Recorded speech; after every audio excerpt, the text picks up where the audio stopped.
Ngiyakhuleka emakhosini amakhulu ishingishane zomoya emavula kuvalwe emzini yamadoda. UMakhosi Ngcobo udume ngokuhlukanisa imimoya nangokuhlukanisa ngokumbathwa kwabantwana abanethonga.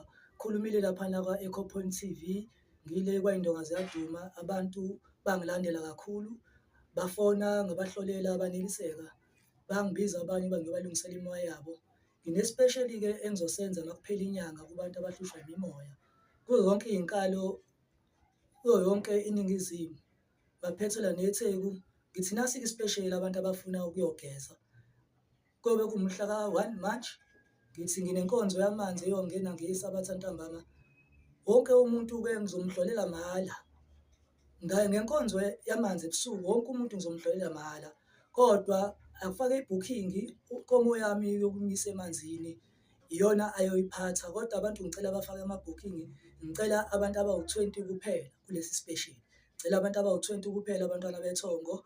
Noma ngabe unayiphi inkinga yokuhlushwa imimoya, ngiyacela uze usondele, nasi isipesheli ungasali. Ngicela abantu abawu-20 kuphela, abantwana bethongo.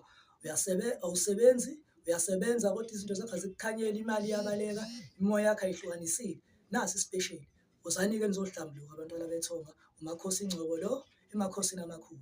Bayede Nkosi enkulu, izulu liyaduma lithi ngqengelele makhosi.